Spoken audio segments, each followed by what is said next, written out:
हाय मित्रों, मैं लवकुश यादव।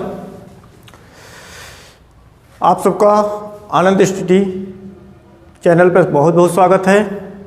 आज हम लोग बात करेंगे यूपी बोर्ड जीव विज्ञान अध्याय 6 के बारे में।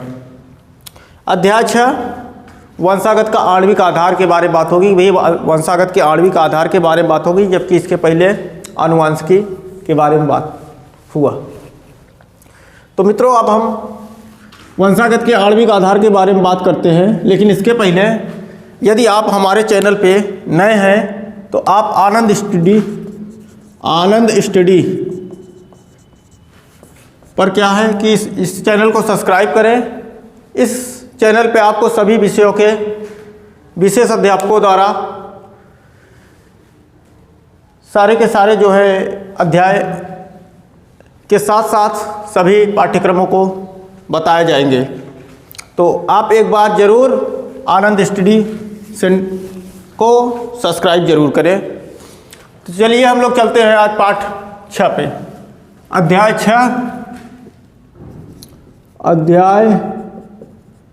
6 वंशागत का आणविक आधार। वंशागति का आणविक आधार।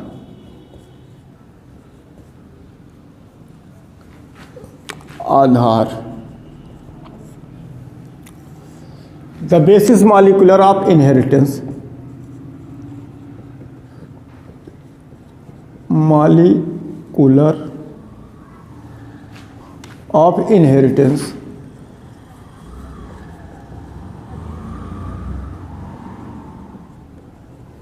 तो मित्रों, जैसे कि हम लोग जानते हैं कि इसके पहले वाले अध्याय अर्थात आनुवांशिकी में बहुत सारी बातें हुई कि आनुवांशिकी के अंतर्गत हम लोगों ने देखा कि कोई जो आनुवांशिक लक्षण थे, ठीक, वो किस प्रकार से एक पीढ़ी से दूसरी पीढ़ी में स्थानांतरित हुए। अब बात यह है कि वो कौन सा बेसिस या कौन सा आणविक आधार है जो एक पीढ़ी से दूसरी पीढ़ी में आनुवांशिक रूप से स्थानांतरित होता है।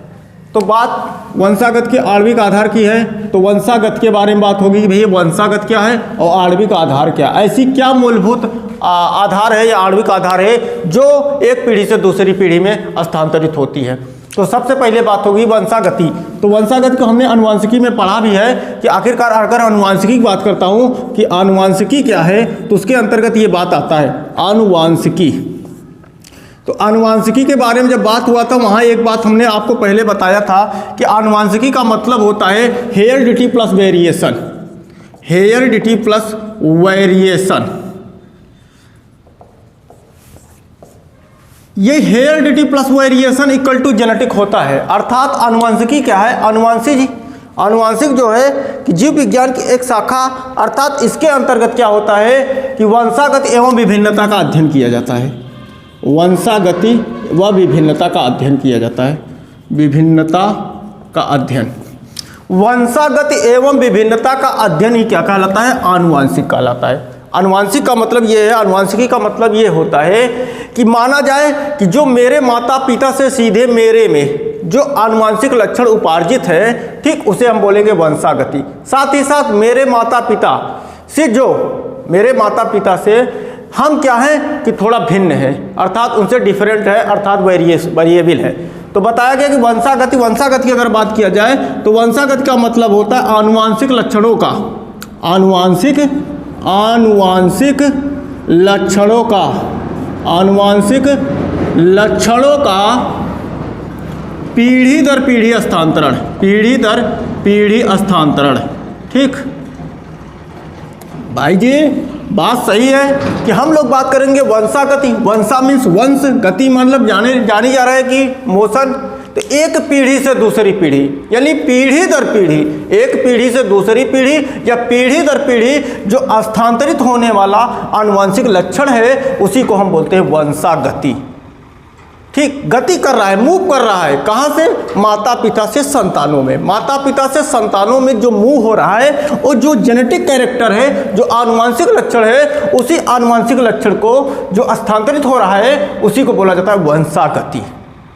तो वंशागति का आणविक आधार, अब माना जा रहा है कि मेरे माता पिता से, बात यही है कि मेरे माता पिता से जो मुझ में आया आनुवंशिक लक्षण है उसका क्या आणविक आधार था, अर्थात तो क्या था जो आया मेरे में, किसके, तो उसी के बारे में हमें यहाँ बात करना है। ठीक, लेकिन अगली जो बात है विभिन्नता, थोड़ा हम जेनेटिक की बात यहाँ कर लेता हूँ क्योंकि वंशागति शब्द आ चुका है। तो वंशागति का बारे में बात हुआ कि भाई वंशागति क्या होता है। वंशागति का मतलब होता है कि आनुवांशिक लक्षणों का पीढ़ी दर पीढ़ी जो स्थानांतरण होता है उसे वंशागति कहते हैं। दूसरी बात विभिन्नता, विभिन्नता का मतलब यह समझा जा सकता है कि मान लिया जाए सपोज कि मेरे पास, मान लीजिए मैं अपने परिवार में 4 लोग हूँ या आप अपने परिवार में जितने हो, तो आपके माता पिता से जितने उत्पन्न संतान हैं अगर मैं उन संतानों को देखें या उनमें कंपैरिजन किया जाए तो क्या सभी संतान एक समान आकार आकृति व्यवहार के हैं? नहीं, ऐसा नहीं। बताया जा रहा है कि विभिन्नता का मतलब होता एक ही समय पर उत्पन्न, एक ही माता से,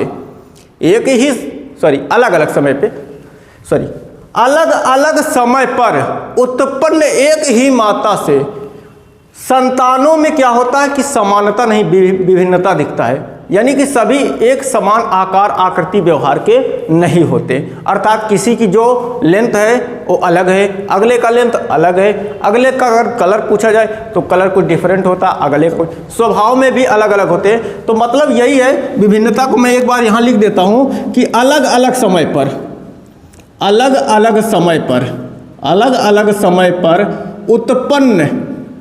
उत्पन्न एक ही माता से संतानों में विभिन्नता पाई जाती है, विभिन्नता पाई जाती है। देखने को मिलता है ना कि भाई अगर अलग अलग समय, मान लिया जाए एक माता जी हैं और इन माता जी को 4 संतान हैं, ठीक, ये 4 संतान हैं, किसी का लेंथ 5 फीट, किसी का 5 फीट 2 इंच, किसी का 5 फीट 3 इंच। तो इस प्रकार से कलर में कोई गेहुआ कलर, तो इस प्रकार का गोरा काला, ऐसा जो सिचुएशन होता है, ऐसी जो स्थिति होती है, अलग अलग चीज़ें हमें देखने को मिलती है, उसी को बोला जाता है विभिन्नता। अर्थात लैंगिक जनन से उत्पन्न संतानों में, पहले भी रिप्रोडक्शन में ये बात हुआ कि लैंगिक जनन से उत्पन्न संतानों में क्या होता है कि विभिन्नता पाई जाती है, और यही चीज़ है। तो हम वंशागति का मतलब समझ लिए कि वंशागति का मतलब ये होता है कि एक पीढ़ी से दूसरी पीढ़ी में स्थानांतरित होने वाला जो आनुवांशिक लक्षण होता है वो वंशागति होता है। दूसरी बात है आणविक आधार। अब यही जो गति किया है, जो मूव कर रहा है एक पीढ़ी से दूसरी पीढ़ी में, वो क्या है, तो इसके बारे में बात किया जाएगा। तो बात होगी वो जो होता है डीएनए या प्रोटीन में से कौन होता है। भाई बताया गया था, अगर इसमें हम बात करते हैं डीएनए की,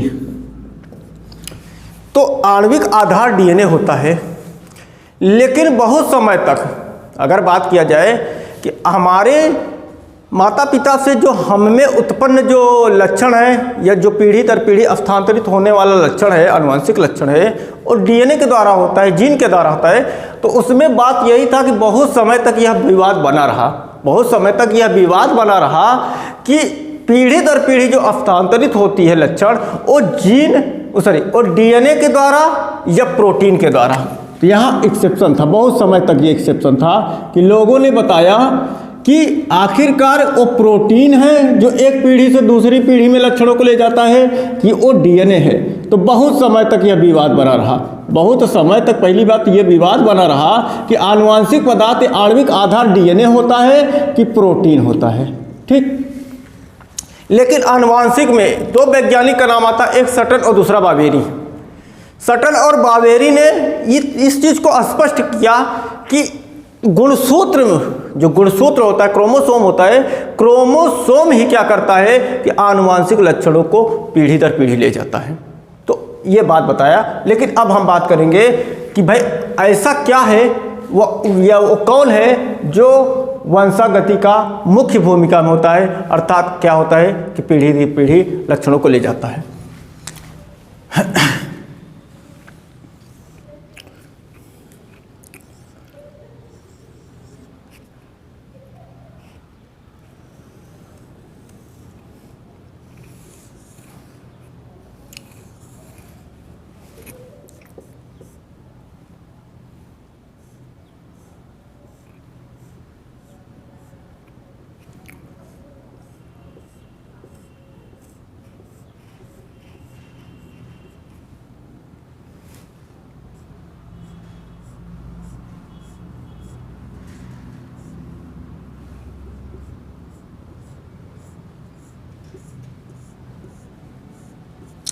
कि सन 1902 लिख देता हूँ, सन 1902 में, ठीक, सटन व बावेरी, सटन व बावेरी, सटन व बावेरी, सटन और बावेरी ने बताया कि गुणसूत्र में, गुणसूत्र ही होता है जो आनुवांशिक लक्षणों को ले जाने का काम करता है।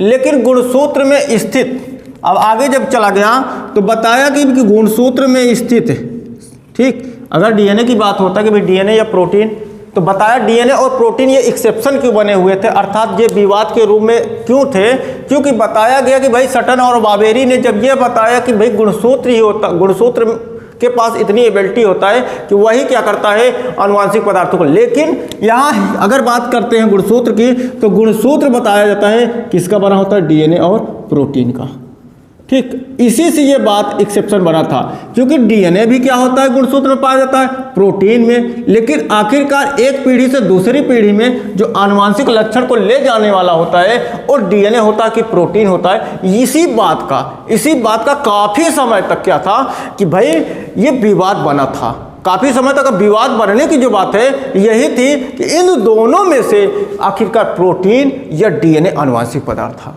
बाद में विवाद, भाई इसमें क्या हुआ कि विवाद को समाप्त करने के लिए वैज्ञानिकों ने क्या किया कि अपने अपने मत दिए, अपने अपने प्रयोग दिए, और प्रयोग के तत्पश्चात इस बात का स्पष्ट हुआ, यह बात स्पष्ट हुआ कि डीएनए ही आनुवांशिक पदार्थ है। तो इसके डीएनए ही आनुवांशिक पदार्थ है के पक्ष में कुछ प्रमाण है दिए जाएंगे, उसके बारे में बात होगी।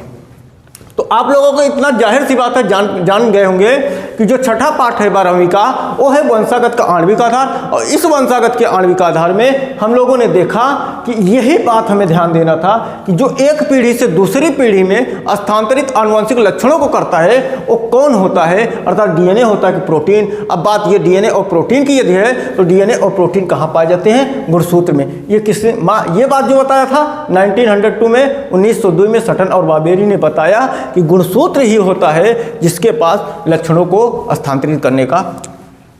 अब आगे हम देखते हैं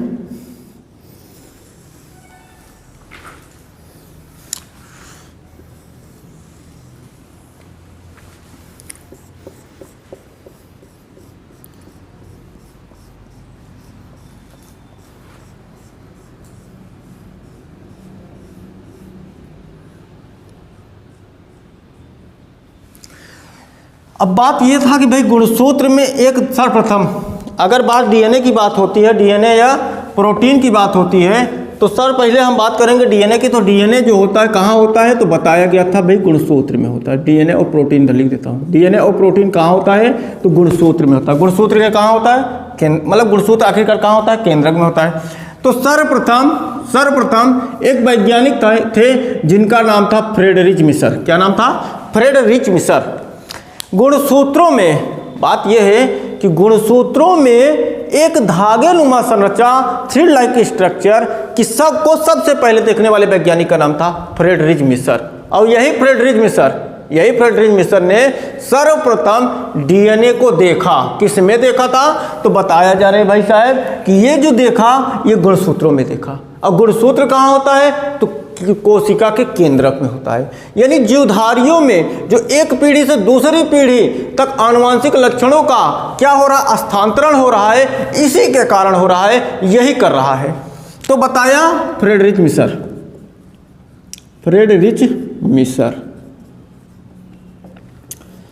मिसर ने क्या किया कि सबसे पहले गुणसूत्र में स्थित एक धागेनुमा संरचना को देखा और देखने के बाद इसका नाम बताया। इसका नाम क्या रखा, न्यूक्लिन। इसका नाम ध्यान देना है कि इस पार से ज़्यादा ही क्वेश्चन अटेम्प्ट होता है क्वेश्चन पेपर में।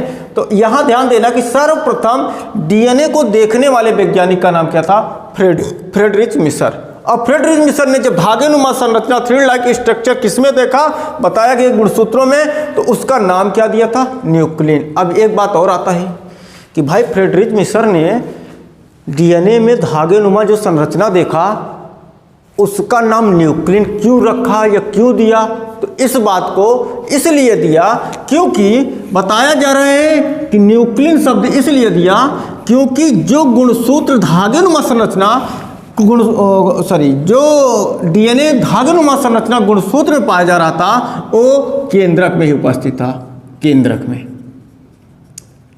में, ठीक।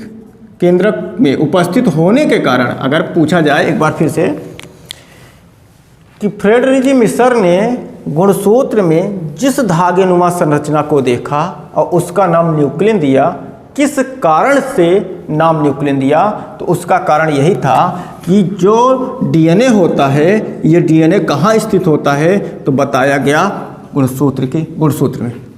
तो केंद्रक को अंग्रेजी में बोलता है न्यूक्लियस। इसी न्यूक्लियस में उपस्थित होने के कारण फ्रेडरिक मिसर ने डीएनए को न्यूक्लियन शब्द दिया। अगली बात आता है कि बाद में एक और वैज्ञानिक आए जिनका नाम था अल्टमान। अल्टमान ने क्या किया?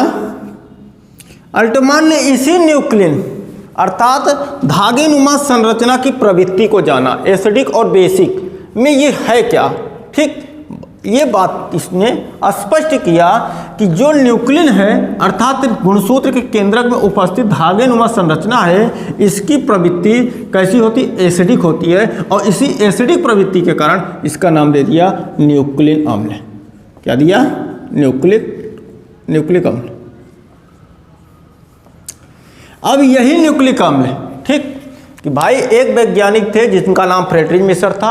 उन्होंने क्या किया था? उन्होंने गुणसूत्र में स्थित एक धागेनुमा संरचना देखा और इसी धागेनुमा संरचना का नाम क्या दिया था? न्यूक्लियन। बाद में एक और वैज्ञानिक आए जिनका नाम अल्टमान था। उन्होंने इसी न्यूक्लियन का प्रवृत्ति जाना और प्रवृत्ति जानने के बाद इसका नाम क्या दे दिया? न्यूक्लिक अम्ल। अब बात यह है कि न्यूक्लिक अम्ल जो होता है वो कितने प्रकार का होता है? 2 प्रकार का होता है। एक होता है डीएनए और दूसरा होता है आरएनए। डीएनए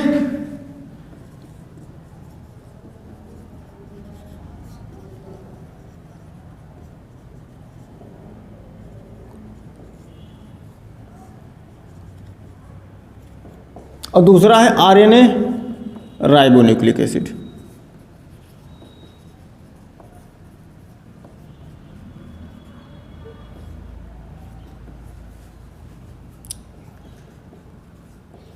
ठीक, कि बताया कि न्यूक्लिक अम्ल 2 प्रकार का होता है, एक डीऑक्सी राइबोन्यूक्लिक एसिड और दूसरा होता है राइबोन्यूक्लिक एसिड। अब डीएनए और आरएनए ये दोनों क्या हैं? न्यूक्लिक अम्ल हैं। अब थोड़ा और बात करते हैं कि जो गुणसूत्र में धागेनुमा संरचना था, इस धागेनुमा संरचना में क्या थे? हिस्टोन प्रोटीन भी थे। H2A, H2B, H3, H4। इसी धागेनुमा संरचना में, यही धागेनुमा संरचना जो है, इसी में क्या होता था कि बहुत सारे हिस्टोन प्रोटीन, बहुत सारे का मतलब 4 हिस्टोन प्रोटीन। ये हिस्टोन प्रोटीन 5 प्रकार के होते हैं जिनमें H1 इसमें एब्सेंट होता है। ध्यान देना, ये बात ध्यान देना कि एक हिस्टोन प्रोटीन एब्सेंट होता है इसमें। किसमें एब्सेंट होता है? किसमें? इस डीएनए में। डीएनए में 4 प्रकार के हिस्टोन प्रोटीन डबल के फॉर्म में व्यवस्थित होते हैं। H2A, H2B, H3, H4। यही जो होते हैं डबल के फॉर्म होते हैं, H2A, H2B, H3 और H4। और यही क्या होते हैं? इसी धागेनुमा संरचना से बंधे होते हैं। ठीक, इसी धागेनुमा संरचना से बंधे होते हैं। अर्थात बात ऐसे किया जाए कि भाई एक अगर गेंद है और वो गेंद देखा जा रहा है राउंड शेप का होता है, गोलाकार होता है, वैसे ये जो होते हैं हिस्टोन प्रोटीन भी बॉल की तरह होते हैं। और इस बॉल को हमने किससे? ये डीएनए के धागेनुमा संरचना से बांधा हुआ है। और इसी धागेनुमा संरचना से बंधे होने के कारण इसका नाम न्यूक्लियोसोम भी कहा जाता है, इसको ऑक्टोमर हिस्टोन भी कहा जाता है, इसको नुबाडी भी कहा जाता है। तो जाना जाए कि यही जो ऑक्टेट हिस्टोन है, इसी octet histone, octet means 8 histone है। H2A, H2B, H3, H4 2 के रूप में है। इसी को बोला जाता है ऑक्टेट हिस्टोन, या इसी को बोला जाता है नुबाडी। न्यू बॉडी, ध्यान देना है, इसे न्यू बॉडी भी कहते हैं। लेकिन इसी न्यू बॉडी को धागे नुमा संरचना, अर्थात क्या है कि इसी धागे नुमा संरचना से जब ये बध जाएंगे, इसका नाम हम क्या कह देते हैं, इसी न्यू बॉडी बोला जाता है न्यूक्लियोसोम। ध्यान देना है, ये बात पूछा जा चुका है कि न्यूक्लियोसोम क्या होता है। तो जब डीएनए में उपस्थित H2A, H2B, H3, H4 histone protein क्या करते हैं कि ऑक्टोमर हिस्टोन का निर्माण कर लेते हैं, तो ये इसी को न्यू बॉडी बोला गया। यही न्यू बॉडी क्या होता है, जब डीएनए के धागे नुमा संरचना से बंध जाता है, उसी को बोला जाता है न्यूक्लियोसोम। तो यहाँ तक हमने बात किया, फिर से एक बार कह देते हैं कि भाई देखो, वंशागत के आणविक आधार का मतलब यही बताया जा रहा है कि ऐसा क्या है, वो कौन है जो एक पीढ़ी से दूसरी पीढ़ी में क्या होता है, स्थानांतरित करता है आनुवंशिक लक्षणों को। तो आखिरकार बताया गया कि भाई सटन और बाबेरी ने 1902 में इस बात को स्पष्ट किया कि गुणसूत्र क्या करता है कि आनुवंशिक लक्षणों को ही पीढ़ी, मतलब एक पीढ़ी से दूसरी पीढ़ी। तो वहाँ बात यह था कि 1902 में जब सटन बाबेरी ने इस बात को बताया, तो उसके तत्पश्चात देखा गया कि यही जो गुणसूत्र है, ये गुणसूत्र आखिरकार डीएनए और प्रोटीन का बना होता है। अब बात एक्सेप्शन में आ गया कि भाई डीएनए आनुवंशिक पदार्थ होता है कि प्रोटीन आनुवंशिक पदार्थ होता है। तो इसके पक्ष में प्रमाण देने वाले वैज्ञानिक का नाम आएगा।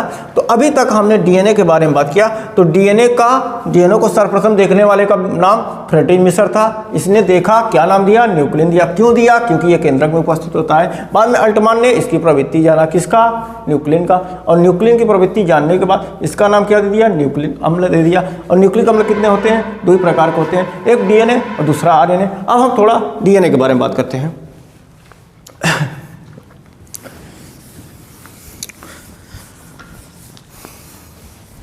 तो डीएनए अधिकांश जीवधारियों में, डीएनए जो होता है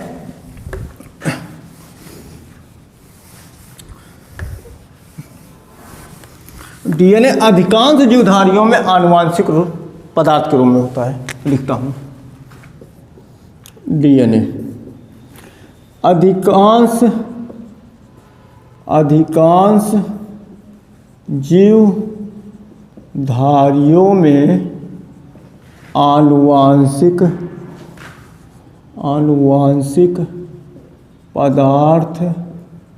पदार्थ के रूप में होता है। ठीक, बताया जा रहा है कि डीएनए जो होता है ये आनुवांशिक पदार्थ होता है, अर्थात एक पीढ़ी से दूसरी पीढ़ी या पीढ़ी दर पीढ़ी जो स्थानांतरित लक्षण होते हैं आनुवांशिक, वो ज़्यादातर कौन जीवधारियों में डीएनए होता है। लेकिन कुछ विषाणुओं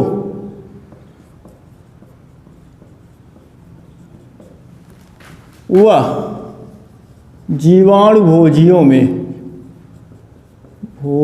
में बैक्टीरियोफेज में आरएनए आनुवांशिक पदार्थ होता है।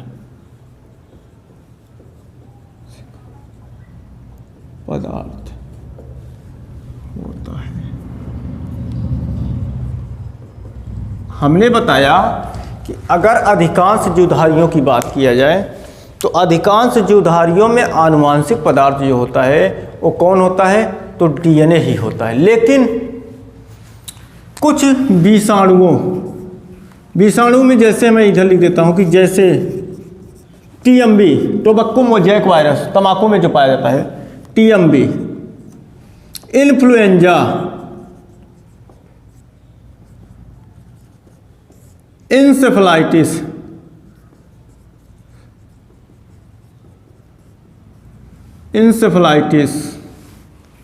पोलियोमाइलिटिस,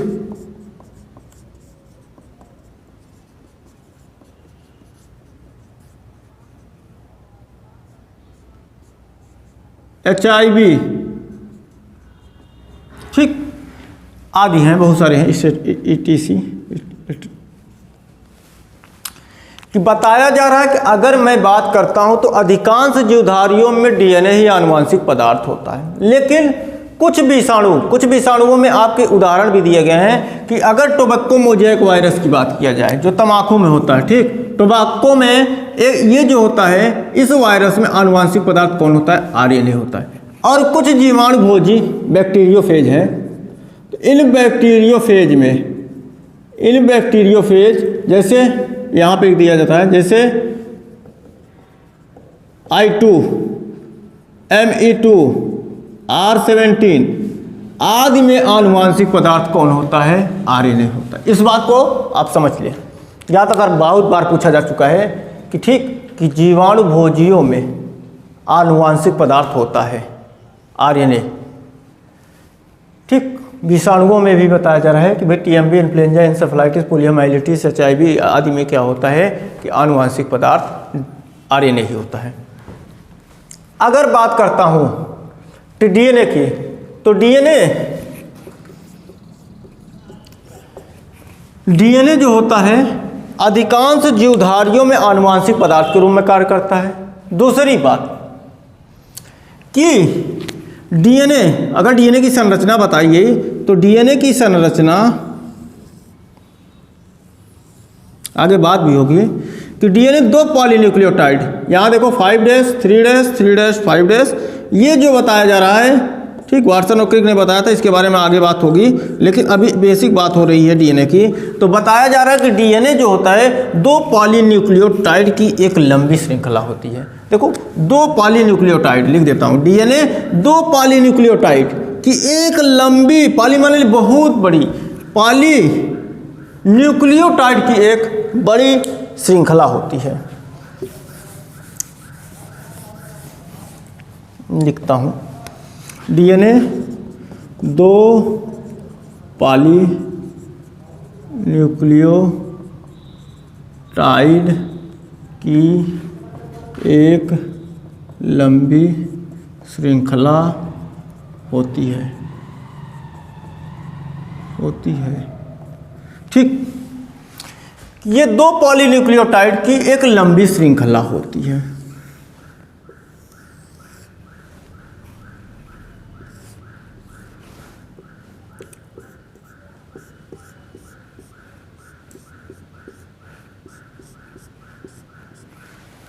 दो पॉलीन्यूक्लियोटाइड की एक लंबी श्रृंखला होती है।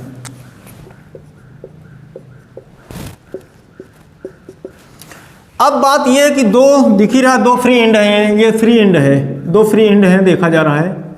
ठीक, ये 2 फ्री एंड, एक 5' है तो दूसरा 3' है, तो यही फ्री एंड जो है ये 2 हो गए। अब पाली का मतलब ये जो ऐसे हैं, इसमें ये जो क्रॉस किया गया है ये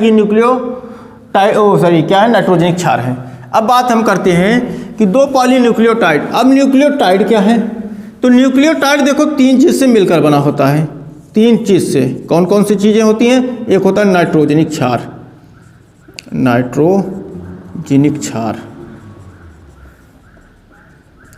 दूसरा होता है पेंटोज शर्करा,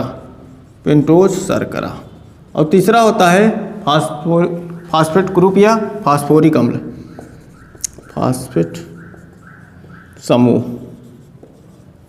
ठीक, अब नाइट्रोजनिक क्षार भी 2 प्रकार का होता है, एक होता है प्यूरिन और दूसरा होता है पिरीमिडिन। अब प्यूरिन भी 2 तरह का इसके अंतर्गत आते हैं, एडेनिन और दूसरा होता है ग्वानिन।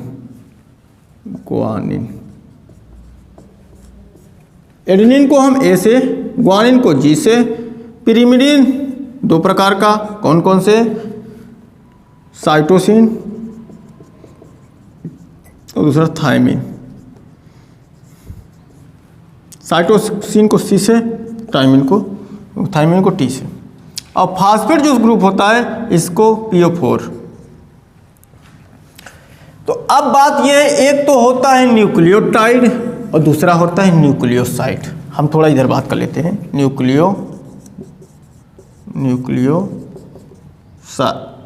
साइड, और दूसरा इधर दिया है न्यूक्लियोटाइड। अब देखो जो शर्करा होती है, शर्करा भी कई तरह का होता है, 2 तरह का, एक राइबोस शर्करा और दूसरा कौन होता है, दूसरा क्या होता है, डीऑक्सी राइबोस शर्करा। अब बात यह है कि जो पेंटोज शर्करा, पेंटोज मीन्स होता है 5 कार्बन वाले, ठीक भाई, कि ऐसी शर्करा जिस शर्करा में कार्बन 5 हो, ऐसे शर्करा को क्या बोला जाता है? पेंटोज शर्करा। पेंटोज शर्करा दो तरह का होता है, एक डीऑक्सीराइबोज शर्करा और दूसरा राइबोज शर्करा। अब डीऑक्सीराइबोज शर्करा और राइबोज शर्करा के हम रासायनिक संरचना को देखेंगे, रासायनिक संरचना को देखेंगे कि किस प्रकार से इनमें 5 कार्बन उपस्थित होते हैं। तो हम लोग देखते हैं कि देखिए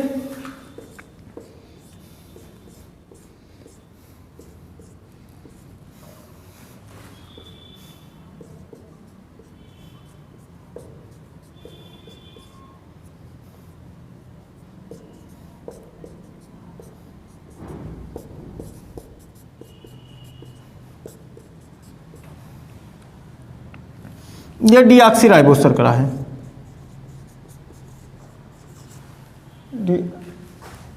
दिख नहीं रहा है,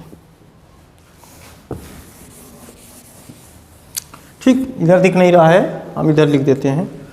तो बताया जा रहा है कि देखिए जो क्या नाम होता है, पेंटोज शर्करा होते हैं। पेंटोज शर्करा दो प्रकार का होता है, एक डीऑक्सीराइबोज शर्करा, दूसरा राइबोज शर्करा। अब हम बात करते हैं डीऑक्सीराइबोज शर्करा की। तो डीऑक्सीराइबोज शर्करा जो होता है उसकी रासायनिक संरचना को देखा जाएगा। तो इसमें आप देख लीजिए, एक बार मैं फिर से बता देता हूँ कि देखिए सबसे ज़्यादा जो पूछे जाने वाला बात है, सबसे पहली बात तो जीवाणुभोजी और विषाणुओं में आनुवांशिक पदार्थ कौन होता है? आरएनए होता है। इनके कुछ एग्जाम्पल दिए हैं, उसको आप दिमाग में रखिएगा।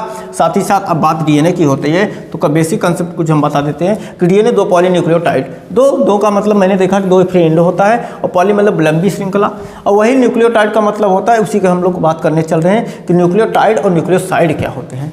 तो न्यूक्लियोटाइड के बारे में बात होगी।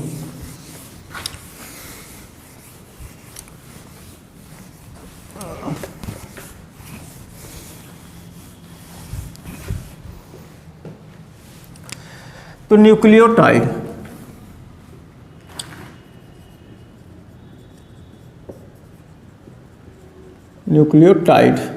इधर लिख देता हूं न्यूक्लियोसाइड।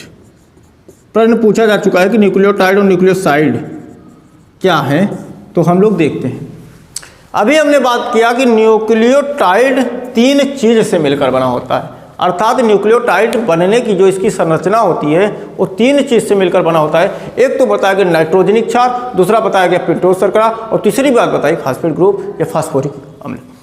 अब बात यहाँ है कि हम रासायनिक संरचना अगर शर्करा के देखते हैं, 5 कार्बनिक वाले शर्करा का, तो उसमें पहली बात आता है एक डीऑक्सीराइबोज शर्करा और दूसरा राइबोज शर्करा। तो इधर दिखा देते हैं।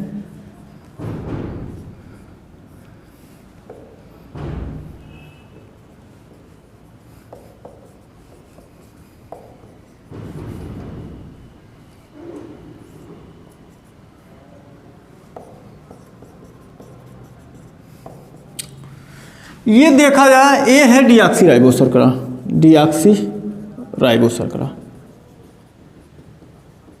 और दूसरा है, ठीक, ये जो केमिकल स्ट्रक्चर है ये किसका है? डीऑक्सीराइबोज शर्करा। और दूसरा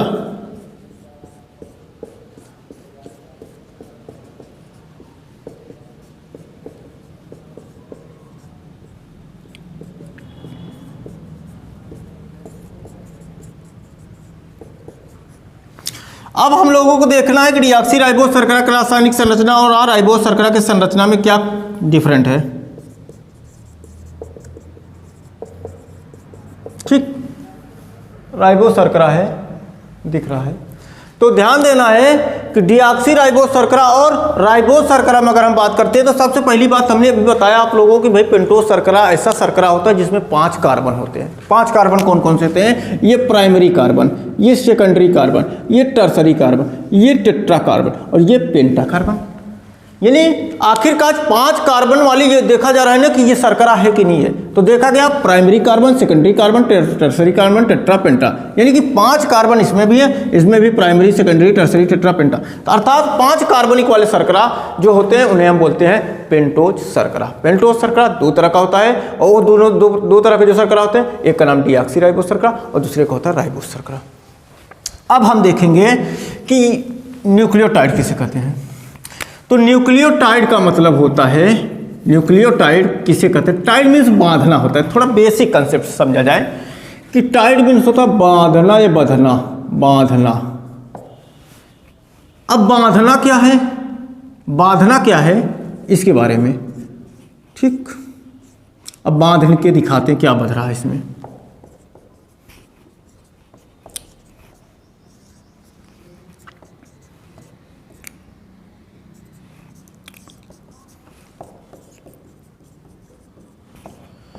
अब हम लोग देखेंगे कि मान लो ये डीऑक्सीराइबोज शर्करा का स्ट्रक्चर है, केमिकल स्ट्रक्चर है, रासायनिक संरचना है। अब इस रासायनिक संरचना अर्थात इसको हम बोल देंगे डीऑक्सीराइबोज शर्करा का पेंटोज शर्करा। ये मान लो पेंटोज शर्करा है, पेंटोज शर्करा डीऑक्सीराइबोज का है। हाँ, अब इसी पेंटोज शर्करा पे बांधना है। क्या बांधना है? तो जाना जा रहा है कि दो चीज़ों को बांधना है, एक किसको? नाइट्रोजनिक क्षार को, एक नाइट्रोजनिक बेस को, और दूसरा किसको? फास्फेट या फास्फेट ग्रुप को, ठीक। अब बताया गया भाई न्यूक्लियोटाइड 3 चीज़ से मिलकर बना होता है। एक को बोला गया था भाई पेंटोज शर्करा, सॉरी एक नाइट्रोजनिक क्षार, दूसरा पेंटोज शर्करा, और तीसरा बताया गया क्या? Phosphate group. तो अब न्यूक्लियोटाइड किसे कहते हैं? जब पेंटोज शर्करा का, ये पेंटोज शर्करा, जब पेंटोज शर्करा के पहले कार्बन पे, प्राइमरी कार्बन पे कौन? नाइट्रोजनिक क्षार, ठीक। ये नाइट्रोजनिक क्षार लिख देता हूं। जब पेंटोज शर्करा के पहले कार्बन पे नाइट्रोजनिक क्षार, वह उसके 5वें कार्बन पे, प्राइमरी, सेकेंडरी, टर्सरी, टेट्रा, पेंटा, जब 5वें कार्बन पे कौन जुड़ जाए? PO4। यहाँ हाइड्रॉक्सिल हट गया, यहाँ पर भी हाइड्रॉक्सिल हट जाएगा, ठीक। यानी कि बात यहाँ ध्यान देना था कि जब न्यूक्लियोटाइड किसे कहते हैं? बांध रहे हैं किसको? नाइट्रोजनिक क्षार और पेंटोज शर्करा। जब सॉरी PO4 को, जब नाइट्रोजनिक क्षार के पहले कार्बन, सॉरी जब पेंटोज शर्करा के नाइट्रोजनिक,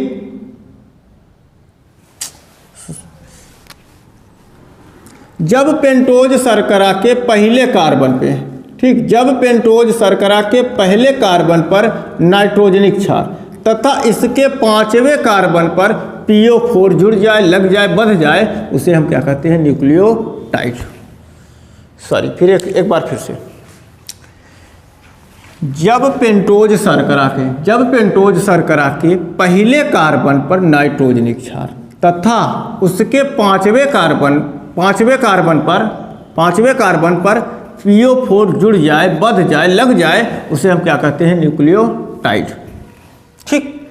अभी एक बात इधर देखना है कि अब ये तो मैंने बताया कि ये डीऑक्सीराइबोज शर्करा है। अगर यही राइबोज शर्करा होता तो राइबोज शर्करा में हम देखेंगे कि देखो यहाँ पे प्राइमरी कार्बन पे क्या होता है? हाइड्रोजन नीचे बंधा हुआ है, दूसरे वाले कार्बन पे हाइड्रोजन है, लेकिन तीसरे वाले कार्बन पे हाइड्रॉक्सिल है। जबकि RNA में या राइबोज शर्करा में क्या होता है? प्राइमरी कार्बन पे नहीं, लेकिन सेकेंडरी और टर्सरी कार्बन पे कौन होता है? तो हाइड्रॉक्सिल होता है। जबकि डीऑक्सीराइबोज शर्करा में सेकेंडरी कार्बन पर क्या होता है? हाइड्रॉक्सिल नहीं होता, हाइड्रोजन होता है, और उसके टर्सरी कार्बन पे हाइड्रॉक्सिल होता है। यानी कि सेकेंडरी और टर्सरी दोनों कार्बन पे जो हाइड्रॉक्सिल होता है वो राइबोज शर्करा में होता है, जबकि डीऑक्सीराइबोज शर्करा में टर्सरी कार्बन पर हाइड्रॉक्सिल होता है, सेकेंडरी कार्बन पे नहीं, उस पर हाइड्रोजन होता है। ये तो बात समझ में आ गया कि न्यूक्लियोटाइड क्या है। अब अगला न्यूक्लियोसाइड, मान लो एक शर्करा है, पेंटोज शर्करा, और इस पेंटोज शर्करा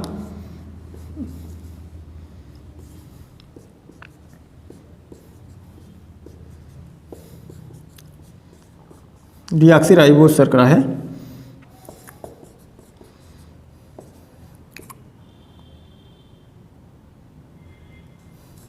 ठीक। तो यहां देखो बताया कि टाइड मीन्स बांधना होता है, यहां साइड माने बगल, ठीक, बगल हुई यही एक जने, ठीक। यहाँ एक बगल हो रहा है, कौन बगल होगा? PO4। यहाँ पे जैसे तीनों एक साथ जुड़े थे, नाइट्रोजनिक क्षार, पेंटोज शर्करा और PO4 एक साथ जब लगेंगे उसे बोला जाएगा न्यूक्लियोटाइड। लेकिन जब पेंटोज शर्करा के पहले कार्बन पर नाइट्रोजनिक क्षार तो लग जाए, जुड़ जाए, लेकिन एक जो होगा बगल हो जाएगा। कौन बगल हो रहा है? PO4। अर्थात ऐसे कहा जा सकता है कि जब पेंटोज शर्करा के पहले कार्बन पे तो नाइट्रोजनिक क्षार उपस्थित हो जाए, लेकिन उसके 5वें कार्बन पे क्या है कि PO4 अनुपस्थित हो, तो उसे हम क्या कहेंगे? न्यूक्लियोसाइड कहेंगे। साइड मीन्स बगल। बगल क्या हो रहा है? PO4। इसमें कौन सी चीज़ें हो रही है? तो इसमें तीनों चीज़ें। तीनों का मतलब होता है कि अभी न्यूक्लियोटाइड की बात हुआ तो न्यूक्लियोटाइड 3 चीज़ से मिलकर बना था। एक बताया गया था कि नाइट्रोजनिक क्षार, दूसरा बताया गया पेंटोज शर्करा, और तीसरा बताया गया था PO4 या फॉस्फेट। तो अब यहाँ पे देखा गया कि न्यूक्लियोसाइड और न्यूक्लियोटाइड ये दोनों चीज़ें अलग हैं, और न्यूक्लियोसाइड में केवल बताया जा रहा है पेंटोज शर्करा के पहले कार्बन पे तो भाई नाइट्रोजनिक क्षार। अब नाइट्रोजनिक क्षार कोई भी बैठ सकता है, ऐसा नहीं है। ये यहाँ पे कोई एडेनिन हो सकता है, ग्वानिन हो सकता है, साइटोसिन हो सकता है, थाइमिन हो सकता है, यहाँ पे भी हो सकता है। यानी कि यही चीज़ें जब क्या होंगी? प्राइमरी कार्बन पे, प्राथमिक कार्बन पे लगेंगी, तो उसी को यहाँ पर भी लग सकता है। तो ऐसे ही बताया जा रहा है कि नाइट्रोजनिक क्षार में कोई भी हो सकता है, एडेनिन हो सकता है, ग्वानिन हो सकता है, साइटोसिन हो सकता है, थाइमिन हो सकता है। ठीक इसी से एक व्यवस्थित रूप से लगे होते हैं। तो हम लोग ध्यान देंगे कि यहाँ पे जो बातें हैं, यहाँ तक अभी बात हुई। अब आगे बात होगा अगले एक लेक्चर में कि आगे जो होगा कि जो DNA और प्रोटीन में विवाद बना रहा काफ़ी समय तक कि DNA ही आनुवांशिक पदार्थ होता है कि प्रोटीन होता है, तो इसमें कुछ विचार अपने अपने दिए हैं, अपने अपने मत दिए हैं। DNA के आनुवांशिक पदार्थ होने के पक्ष में प्रमाण पहला होगा तो आता है रूपांतरण का प्रयोग। रूपांतरण,